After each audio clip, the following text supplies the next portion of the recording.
Chào mừng các bạn quay trở lại kênh của Phương Lê. Hôm nay thì mời các bạn cùng vào bếp với mẹ mình nữa nhé.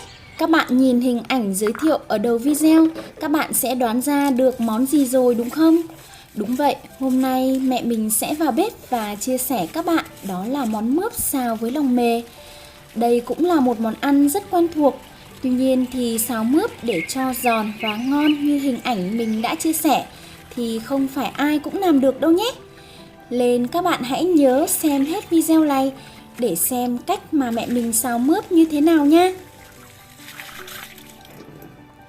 Lòng mề khi mà các bạn mua ở chợ về, các bạn hãy nhớ rửa lại bằng muối như mẹ mình đã làm. Rồi các bạn cắt thành những miếng nhỏ vừa ăn như thế này.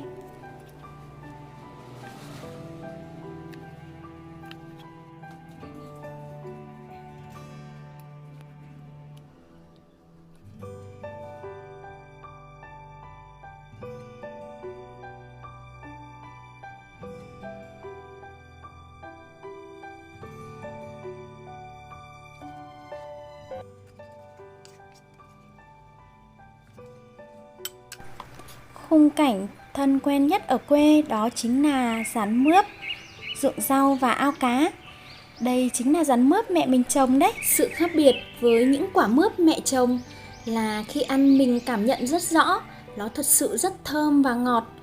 Khác hẳn với những trái mướp mình đã mua ở ngoài chợ đấy các bạn.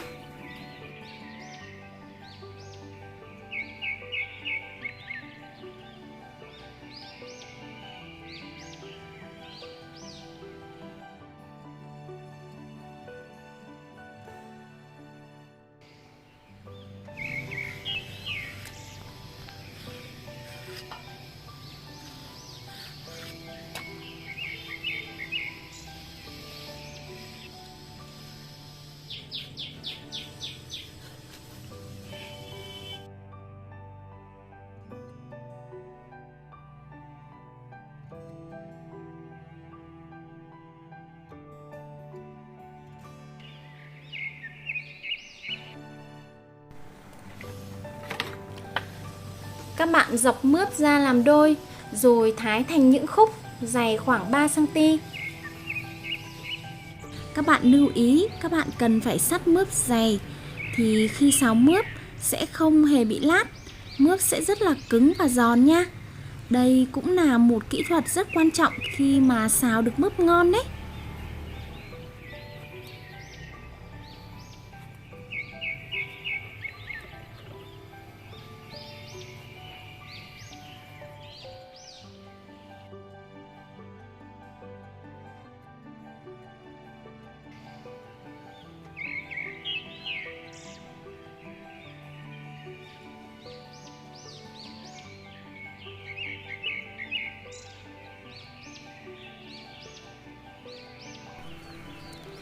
Các bạn chuẩn bị một chút hành lá và rau mùi, vừa để tạo thêm vị thơm và cũng là gia vị để trang trí.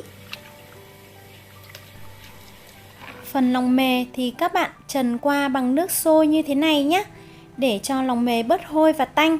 Các bạn có thể trần trước khi thái cũng được. Tới đây các bạn chuẩn bị một chút tỏi, hành khô và một chút gừng. Tất cả đều đập ra rồi băm thật nhuyễn.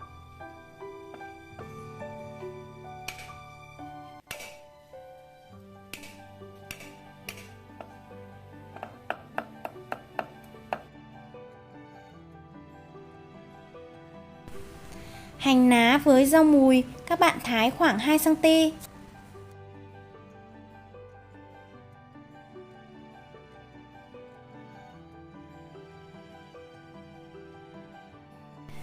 Tới khâu ướp lòng mề trước khi xào, các bạn cho một chút muối, một chút bột ngọt và một chút hạt tiêu xay.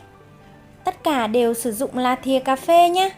Còn riêng nước mắm thì các bạn sử dụng một thìa canh.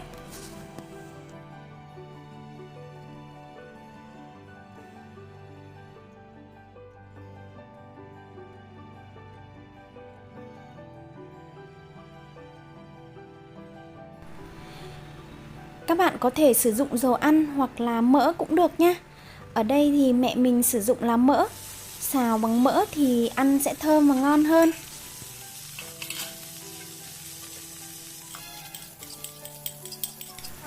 Đó, các bạn cho hết cái số hành và tỏi đã băm vào phi thơm lên. Rồi cho lòng mề vào xào chung này. Các bạn cần đảo một lúc để cho lòng mề chín và thấm hết gia vị.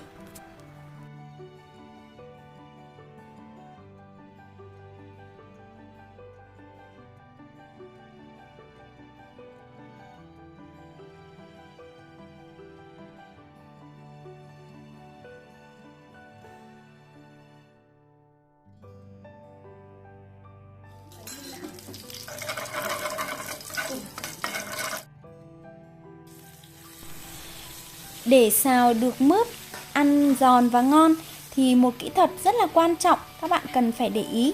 Đó, các bạn đảo đều tay này và mướp cần phải xào trên lửa to. Ở đây mẹ mình sẽ nêm 2 thìa canh bột nêm này và 1 thìa canh bột ngọt nhé.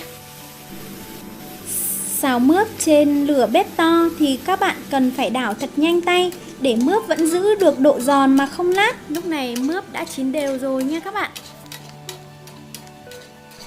Tới đây các bạn bỏ hết lòng mề vào để xào chung với mướp. Rồi các bạn cho hết phần hành lá và rau mùi vào là xong nhá.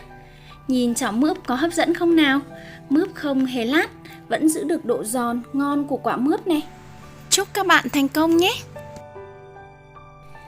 Nếu thấy video hữu ích, các bạn đừng quên cho Phương một like, một share để ủng hộ kênh nhé.